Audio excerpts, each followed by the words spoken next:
We don't know a lot about Dirk Bouts, but we do know that he painted this outstanding piece, The Last Supper. And here we're actually going to be looking at the center panel rather than the two leaves of this altarpiece. Now, this is going to be one of the earliest uses of a single vanishing point in Northern Europe. When we talk about vanishing point, we've talked about a lot in terms of the Italian Renaissance with Masaccio and others. But here in Northern Europe, they're still unifying some of those ideas. And if you look at the year 1464, we're in that period roughly when the Italians are coming up with the same ideas. Maybe a hair behind, but these ideas are traveling at about the speed of a man on a horse, so they're getting there all the same.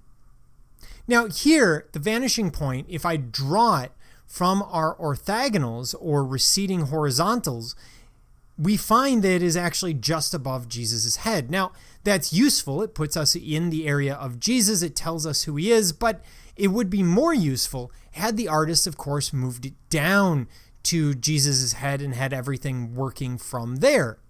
But he chooses not to do that.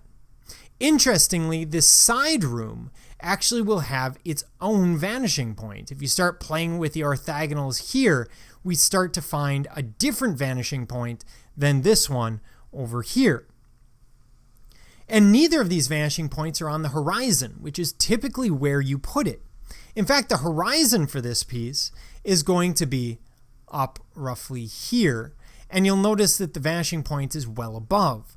This is kind of a cardinal sin of painting, at least today, compositionally, but it's something that he gets away with.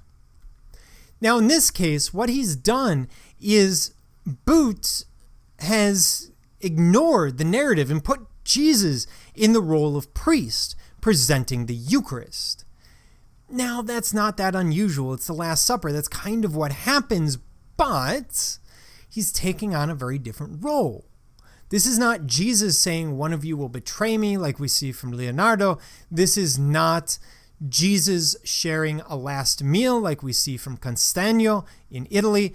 Instead, this is Jesus acting as priest, doing something that, of course, is anathema at the time, because he can't perform a ritual that doesn't exist yet.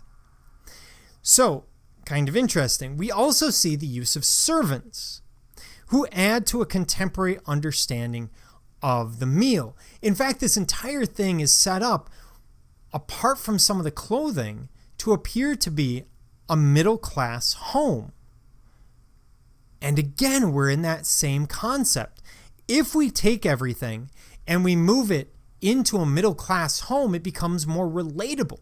You can sit down and eat and imagine Jesus eating there with you, eating the Last Supper, and be reminded that you are not to take pleasure in the food, that you are to use it as fuel and as necessity and nothing else. It makes it relatable. It draws you in. Now, there are a couple other interesting elements here. First of all, Judas. You'll notice Judas is not really obvious in any way, shape, or form. Most people assume that this would be Judas because of the red and black outfit. You'll notice others wear multiple colors, but no one wears red and black. He's also hiding his left hand, which tends to be an indicator of sinister ideals.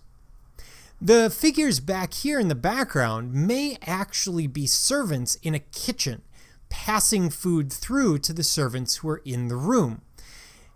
That could also be an image, be a painting, but it would be very unusual because we see a frame that seems much larger on the left than it is on the right.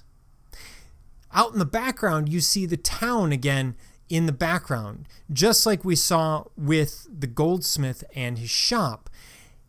And again, it gives us that relatability. It tells us where it's happening in a way that draws us into the image and hopefully makes it more powerful to the viewer.